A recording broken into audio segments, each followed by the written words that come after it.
జూబ్లీహిల్స్ ఉప ఎన్నిక పోలింగ్ కొనసాగుతుంది. సాయంత్రం 6 గంటల వరకు పోలింగ్ జరగనుంది. 4.01 లక్షల మంది ఓటర్లు తమ ఓటు హక్కు వినియోగించుకోనున్నారు. ఇందుకోసం 407 పోలింగ్ కేంద్రాలు ఏర్పాటు చేశారు.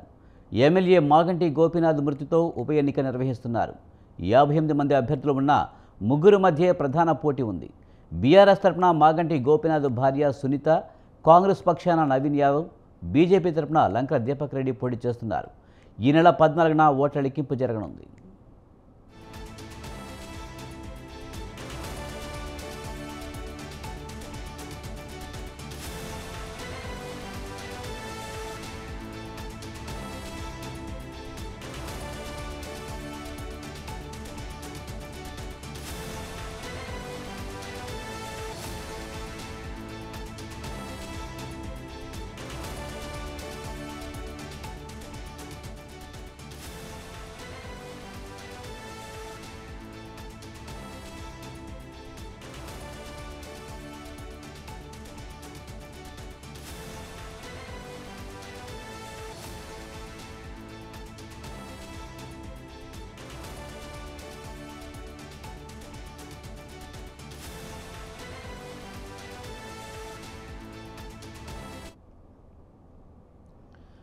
జూబ్లీహిల్స్లో పోలింగ్ శాతం కీలకంగా మారనుంది. గత ఎన్నికల సరళి చూస్తే ఎప్పుడూ 50% దాటలేదు. 2014లో 50.18, 2018లో 45.59, 2023లో 47.58% మాత్రమే ఓట్లు పోలయ్యాయి. లోక్సభ ఎన్నికల్లో ఈ అసెంబ్లీ నియోజకవర్గం పరిధిలో 2019లో 39.89, 2024లో 45.59% మంది మాత్రమే ఓట్లేశారు. ఈ ఉప ఎన్నికను అన్ని పార్టీలు ప్రతిష్టాత్మకంగా తీసుకున్న తరుణంలో పోలింగ్ శాతం ఎక్కువగా నమోదయ్యే ఛాన్స్ కనిపిస్తుంది. ఇక దీనిపై మరింత సమాచారాన్ని మా కరెస్పాండెంట్ సవిన్ అందిస్తారు. సవిన్, జూబ్లీహిల్స్ ఉప ఎన్నిక పోలింగ్ సరళి ఏ విధంగా ఉంది? ఓటర్లు పోలింగ్ కేంద్రాలకు తరలి వస్తున్నారా? ఇప్పుడిప్పుడే జూబ్లీహిల్స్ నియోజకవర్గ ఉప ఎన్నికల పోలింగ్ కేంద్రాలకు ఓటర్లు తరలి వస్తున్న పరిస్థితి మనకు కనపడుతుంది. మొత్తం జూబ్లీహిల్స్ ఉప ఎన్నికల్లో 4,01,365 ఓట్లు ఉన్నాయి. పురుషులు 2,08,561 ఓట్లు కాగా మహిళలు 1,92,779. ఇతరులు 25 మంది ఉన్నారు. అదేవిధంగా దివ్యాంగులు 1,908 మంది. తొలిసారి ఓటు హక్కు వినియోగించుకుంటున్న ఓటర్లు 6,859 మంది ఉన్నారు. ఇక పోలింగ్ కేంద్రాల సంఖ్య 407 పోలింగ్ బూత్లు ఏర్పాటు చేసి ఎన్నికలు నిర్వహిస్తున్నారు. ఇక పోటీలో ఉన్న అభ్యర్థులు 58 మంది. ప్రధానంగా కాంగ్రెస్, బీఆర్ఎస్, బీజేపీ పార్టీల అభ్యర్థులు పోటీలో ఉండగా మొత్తం 58 మంది అభ్యర్థులు పోటీలో ఉన్నారు. నోటాతో కలిపి 59 అవుతుంది. ఇక మొత్తం 2,060 మంది పోలీస్ సిబ్బందిని ఉపయోగిస్తున్నారు ఎన్నికల కోసం. అదేవిధంగా 515 మంది ప్రిసైడింగ్ అధికారులు, 515 మంది అసిస్టెంట్ ప్రిసైడింగ్ అధికారులు కూడా ఎన్నికల నిర్వహణలో ఉన్నారు. ఇక నోడల్ అధికారులుగా 19 మంది వ్యవహరిస్తున్నారు. సెక్టార్ అధికారులుగా 38 మంది ఉన్నారు. ఇక అదేవిధంగా పోస్టల్ బ్యాలెట్ ద్వారా ఇప్పటికే 103 మంది ఓటర్లుగా నమోదు చేసుకోగా 101 మంది ఓటు హక్కును వినియోగించుకున్నారు. మొత్తం 3 అంచెల భద్రతను ఏర్పాటు చేశారు. పారామిలిటరీ దళాలు, రాష్ట్ర పోలీసులు, రిజర్వ్ పోలీసుల భద్రతలో జూబ్లీహిల్స్ ఉప ఎన్నిక జరుగుతోంది. డీసీపీలు, అదనపు ఎస్పీలు, ఏసీపీలు, ఇన్స్పెక్టర్లు, సబ్ ఇన్స్పెక్టర్లు, ఆర్మ్డ్ రిజర్వ్ పోలీసులతో పాటు హెడ్ కానిస్టేబుల్, అదేవిధంగా మహిళా కానిస్టేబుల్, హోంగార్డులు మొత్తం 1,761 మంది పోలీస్ సిబ్బంది జూబ్లీహిల్స్ ఉప ఎన్నికల్లో సిబ్బంది బందోబస్తు విధులు నిర్వహిస్తున్నారు. అదేవిధంగా 73 పారామిలిటరీ దళాలతో కూడా బందోబస్తు నిర్వహిస్తున్నారు. ఇక జూబ్లీహిల్స్ నియోజకవర్గంలో డివిజన్ల వారీగా చూసుకుంటే ప్రధానంగా రహమత్ నగర్ లో 70,583 ఓట్లు ఉన్నాయి. 72 పోలింగ్ బూత్లు ఏర్పాటు చేశారు. షేక్పేటలో 70,546 ఓట్లు ఉన్నాయి. 70 పోలింగ్ బూత్లు ఏర్పాటు చేశారు. ఎర్రగడ్డ డివిజన్ లో 59,580 ఓట్లు ఉన్నాయి. 63 పోలింగ్ బూత్లు ఏర్పాటు చేశారు. యూసఫ్గూడలో 58,599 ఓట్లు ఉండగా 56 పోలింగ్ బూత్లు ఏర్పాటు చేశారు. వెంగళరావు నగర్ లో 54,620 ఓట్లు ఉండగా 58 పోలింగ్ బూత్లు ఏర్పాటు చేశారు. బోహరాబండలో 52,754 ఓట్లు ఉన్నాయి. 50 పోలింగ్ బూత్లు ఏర్పాటు చేశారు. ఇక సోమాజిపుర డివిజన్ కూడా కొంత భాగం జూబ్లీహిల్స్ నియోజకవర్గ పరిధిలోకి వస్తుంది కాబట్టి అక్కడ 32,300 ఓట్లు ఉన్నాయి. 38 పోలింగ్ బూత్లు ఏర్పాటు చేసి ఎన్నికలు నిర్వహిస్తున్నారు. ఇప్పటికే బీఆర్ఎస్ అభ్యర్థిగా పోటీ చేస్తున్న మాగంటి సునీత ఈ రోజు ఉదయమే తన కుమారుడితో కలిసి ఓటు హక్కును వినియోగించుకున్నారు.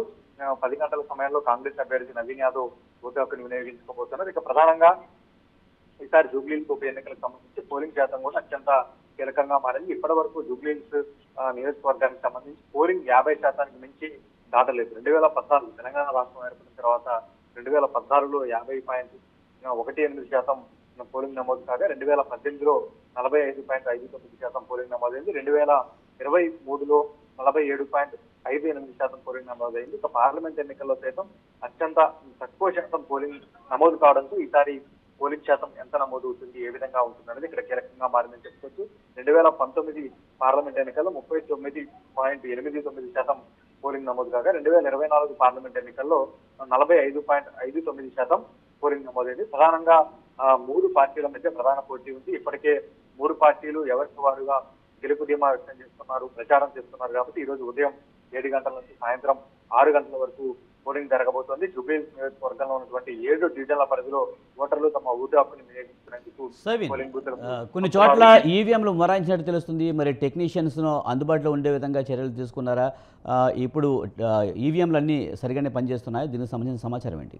పెద్దగా జూబ్లీహిల్స్ నియోజకవర్గంలో 1-2 చోట్ల మినహా పోలింగ్ ప్రారంభమైన తర్వాత 1-2 చోట్ల మినహా మిగిలిన అన్ని చోట్ల ఈవీఎంలు పనిచేస్తున్నాయి. 1-2 చోట్ల ఈవీఎంలో సాంకేతిక సమస్యలు రావడంతో వెంటనే అధికారులు రంగంలోకి దిగి ఆ పరిస్థితిని చక్కదిద్దారు. ప్రస్తుతమైతే అన్ని చోట్ల ఈవీఎంలు పనిచేస్తున్నాయి. అదేవిధంగా పోలింగ్ జరుగుతుంది. ప్రధానంగా పోలింగ్ శాతం ఎంత మేరకు నమోదవుతుంది, గతం కంటే భిన్నంగా అంటే అసెంబ్లీ పార్లమెంట్ ఎన్నికల కంటే ఈసారి ఉప ఎన్నికలు జరుగుతున్నాయి, ప్రత్యేక పరిస్థితుల్లో జరుగుతున్నాయి. కాబట్టి పోలింగ్ శాతం ఎంత మేరకు నమోదవుతుంది, గతం కంటే ఎక్కువ నమోదవుతుందా, నమోదైన పోలింగ్ ఎవరికి లాభం చేకూరుస్తుంది, ఎవరికి నష్టం జరుగుతుంది అనేది ఇక్కడ ప్రధాన అంశంగా మనం చెప్పుకోవచ్చు. అయితే రాజకీయ పార్టీలు పెద్ద ఎత్తున ప్రచారం చేశాయి. ఓటర్లు పోలింగ్ కేంద్రాలకు తరలి రావాలంటూ పిలుపునిచ్చాయి.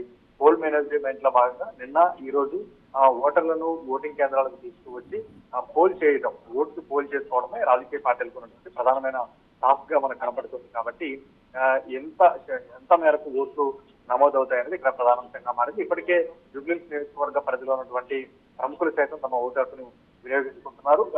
సినీ కార్మికులు, సినిమా రంగానికి సంబంధించిన వాళ్ళు, రాజకీయ ప్రముఖులతో పాటు సినీ కార్మికులు, సినిమా రంగానికి సంబంధించిన ప్రముఖులు కూడా ఈ నియోజకవర్గ పరిధిలో ఓటర్లుగా ఉన్నారు. కాబట్టి వారు కూడా తమ ఓటు హక్కును వినియోగించుకుంటున్న పరిస్థితి మనకు కనిపిస్తోంది. మొత్తానికైతే ఓవరాల్ గా జూబ్లీహిల్స్ నియోజకవర్గంలో ప్రస్తుతం చెదురుమదురు ఘటన అంటే బీఆర్ఎస్ పార్టీ, కాంగ్రెస్ పార్టీ కార్యకర్తలు, నేతలు అక్కడక్కడ కాంగ్రెస్ పార్టీ కండువాలతో, కాంగ్రెస్ పార్టీ టీషర్ట్లు ధరించి పోలింగ్ బూత్ సమీపంలో అంటే ఓటర్ స్లిప్లు పంపిణీ చేసే దగ్గర ఉన్నారని బీఆర్ఎస్ పార్టీ ఆరోపిస్తోంది. ఇంకా గోరబండ కార్పొరేటర్ బాబా ఫసీద్దీన్ బీఆర్ఎస్ నేతలు, కార్యకర్తలపై దాడులకు పాల్పడుతున్నారంటూ కూడా బీఆర్ఎస్ పార్టీ ఆరోపణలు చేస్తున్న పరిస్థితి కనబడుతుంది. అంటే చెదురుమదురు ఘటనలు బీఆర్ఎస్ పార్టీ ఆరోపణలు మినహా పోలింగ్ మాత్రం జూబ్లీహిల్స్ నియోజకవర్గంలో ప్రశాంతంగా సాగైందని చెప్తుంది. సరేనా, ఓట్లు గల్లంతైనట్లు ఎక్కడైనా కంప్లైంట్స్ వచ్చాయా? ముఖ్యంగా ఓట్ల చోరీ జరుగుతున్న ప్రచారం జరుగుతున్న క్రమంలో దొంగ ఓట్లు వేసే వారి పట్ల అధికారులు అప్రమత్తంగా ఉన్నారా? అలాంటి వారిని ఎవరైనా గుర్తించడం జరిగింది ఇప్పటి వరకు? ఇప్పటివరకు ఎవరిని గుర్తించలేదు. ఇప్పుడిప్పుడే పోలింగ్ ప్రక్రియ స్టార్ట్ అయింది కాబట్టి మందకుడిగా ఓటర్లు పోలింగ్ కేంద్రాలకు వస్తున్నారు. ఓటు చోరీ అంటే దొంగ ఓట్లు వేసేందుకు కాంగ్రెస్ పార్టీ ప్రయత్నిస్తుందని బీఆర్ఎస్ రాజకీయంగా ఆరోపణలు చేసింది. ఇప్పటి వరకు అట్లాంటి ఘటనలు ఏమి జూబ్లీహిల్స్ నియోజకవర్గ పరిధిలో 7 డివిజన్ల పరిధిలో 403 పోలింగ్ బూత్ల పరిధిలో అట్లాంటి ఘటనలు చోటు చేసుకోలేదు.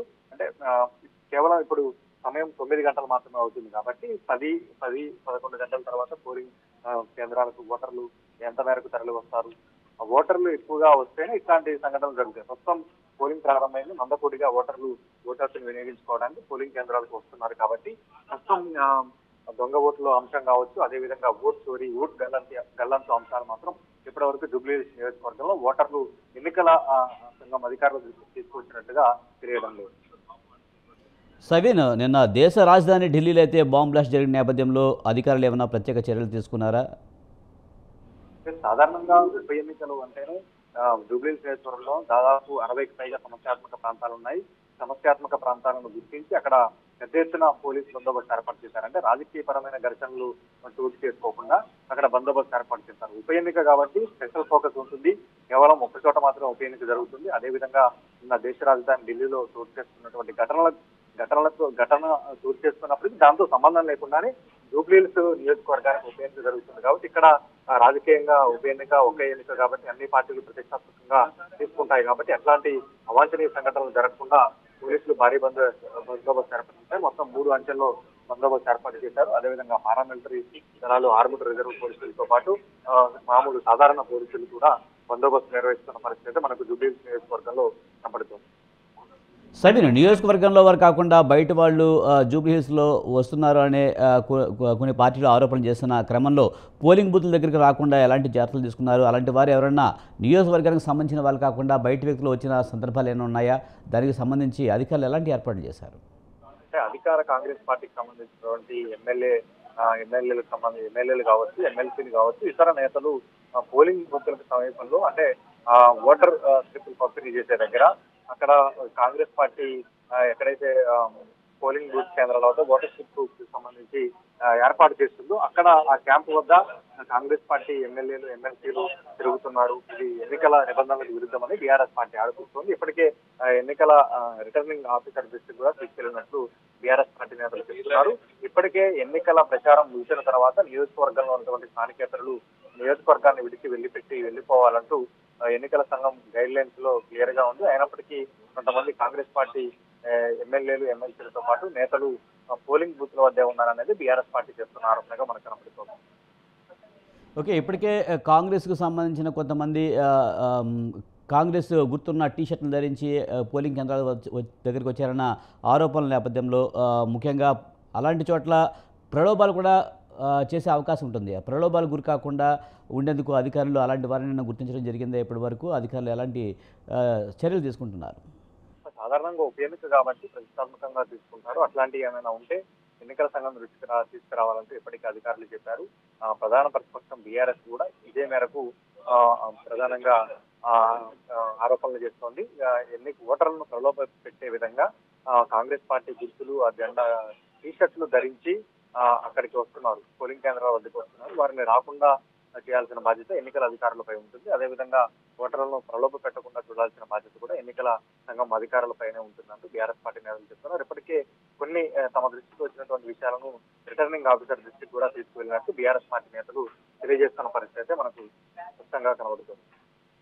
ముఖ్యంగా అవాంఛనీయ సంఘటనలు జరగకుండా రౌడీ షీటర్స్ని నియోజకవర్గ పరిధిలో రౌడీ షీటర్స్ లాంటి వాళ్ళని అందరినీ బైండ్ ఓవర్ చేయడం జరిగిందా?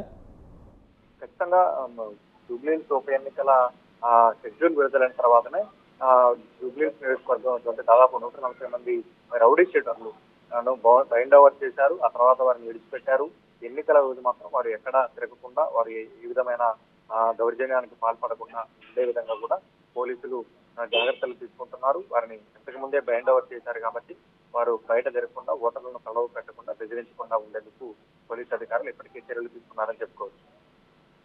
సవీన్, ప్రధానంగా సీసీ కెమెరాల ద్వారా పోలింగ్ సార్లని అధికారులు ఎప్పటికప్పుడు పర్యవేక్షిస్తున్నారా? ఎలాంటి ఇబ్బందులు కలగకుండా, దొంగ ఓట్లు పడకుండా కానీ అలాగే ఇబ్బందులు రాకుండా ఎలాంటి చర్యలు తీసుకుంటున్నారు?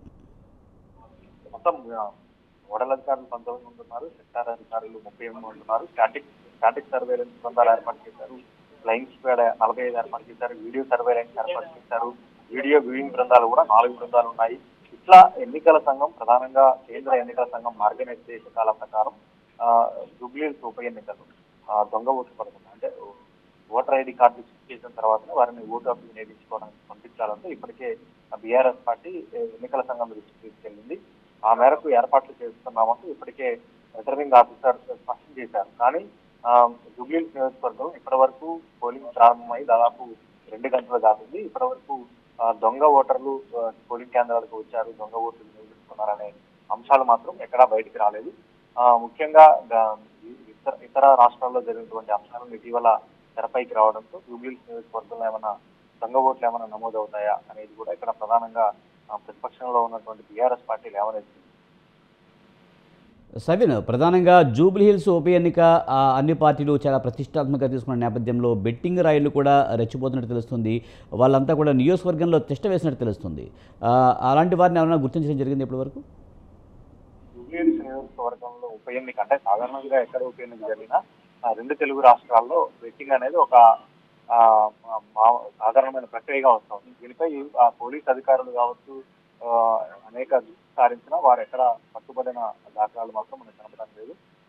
ప్రత్యేకంగా ఒకే ఉప ఎన్నిక జరుగుతుంది కాబట్టి జూబ్లీహిల్స్ లో ఏ పార్టీ గెలుస్తుంది, ఎవరు గెలుస్తారు, ఎంత మెజారిటీతో గెలుస్తారు అనే దానిపైన పెద్ద ఎత్తున రాజకీయ ఆసక్తి ఉన్నవారు, అదేవిధంగా బెట్టింగ్ లో పాల్గొంటున్న వారు బెట్టింగ్లు వేసినట్టుగా చర్చ జరుగుతోంది.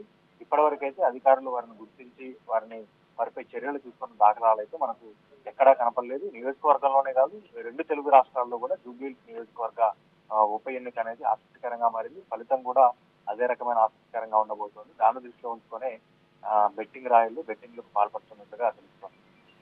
ఇప్పటివరకు ఎంతవరకు పోలింగ్ శాతం నమోదైనట్లుగా అధికారులు చెప్పారు? ఇంకా అనౌన్స్ చేశారా? లేకపోతే కొంచెం టైం పట్టే అవకాశం కనిపిస్తుందా? క్లారిటీ రావాల్సి ఉంది. పోలింగ్ శాతం 2 గంటలైంది కాబట్టి 9 గంటలకు సంబంధించినటువంటి పోలింగ్ శాతాన్ని 10 గంటలకు ఎన్నికల సంఘం అఫీషియల్‌గా ప్రకటిస్తుంది కాబట్టి జూబ్లీహిల్స్ నియోజకవర్గంలో ప్రస్తుతానికైతే ఉదయం 9 గంటల వరకు 9.2% పోలింగ్ శాతం నమోదైంది. గతంతో పోలిస్తే పోలింగ్ శాతం పెరిగిందని అధికారులు అంటే ఎన్నికల సంఘం అధికారులు తెలియజేస్తున్నారు. ఎందుకంటే జరిగేది ఉప ఎన్నిక కాబట్టి అన్ని రాజకీయ పార్టీలు ప్రతిష్టాత్మకంగా తీసుకున్నాయి. ప్రతి ఓటర్ వద్దకు వెళ్లారు. ఓటింగ్ లో పాల్గొనాలి. ఆ ఓటింగ్ లో పాల్గొంటే తమకు ఓట్లు పడతాయనే ఆశతో అన్ని రాజకీయ పార్టీలు ప్రెస్టేజియస్ గా తీసుకొని ప్రచారం చేశారు కాబట్టి 9 గంటల లోపే 9.2% పోలింగ్ శాతం నమోదైంది. అంటే గతంలో కంటే జూబ్లీహిల్స్ నియోజకవర్గంలో ఇప్పటి వరకు 2014లోనే అత్యధికంగా 50.15% పోలింగ్ శాతం నమోదైంది. ఇప్పుడు దాన్ని క్రాస్ చేసి దాదాపు 55 నుంచి 60% మధ్యలో జూబ్లీహిల్స్ నియోజకవర్గంలో ఉప ఎన్నికల్లో పోలింగ్ శాతం నమోదయ్యే అవకాశం ఉన్నట్టుగా మనం అంచనా వేసుకోవచ్చు. సరేనండి. ముఖ్యంగా వికలాంగులు, ముసలివారు ఓటు హక్కు వినియోగించేందుకు ప్రత్యేక ఏర్పాట్లు ఏమైనా చేయడం జరిగిందా? ఖచ్చితంగా అంటే హోమ్ ఓటింగ్ సర్వీస్ కూడా కల్పించారు. హోమ్ ఓటింగ్ లో మొత్తం 103 మంది అప్లై చేసుకోగా 101 మంది ఓటు హక్కును వినియోగించుకున్న పరిస్థితి ఉంది. దివ్యాంగులు కూడా దాదాపు 1900 మంది ఉన్నారు. వారికి కూడా ప్రత్యేక ఏర్పాట్లు చేశారు. దివ్యాంగులు కూడా పోలింగ్ కేంద్రాలకు వస్తే వారిని తీసుకొని ఓట్లు వేయించే విధంగా ఏర్పాటు చేశారని చెప్పుకోవచ్చు. మొత్తానికైతే ఈసారి ముఖ్యంగా సీనియర్ సిటిజన్స్ 2134 ఓట్లు ఉండగా అదేవిధంగా దివ్యాంగులు 1908 ఓటర్లు ఉన్నారు. అదేవిధంగా సర్వీస్ ఓటర్లు 18 మంది ఉన్నారు. ముఖ్యంగా మనం చూసుకుంటే కనుక తొలిసారిగా హోమ్ ఓటింగ్ కూడా ఈసారి జూబ్లీహిల్స్ ఉప ఎన్నికల్లో హోమ్ ఓటింగ్ ఉపయోగించుకున్నారు. మొత్తం పోస్టల్ బ్యాలెట్ ద్వారా 103 మంది ఓట్లు నమోదు చేసుకోగా 101 మంది తమ ఓటు హక్కును వినియోగించుకున్నారు. Thank you, Saveen.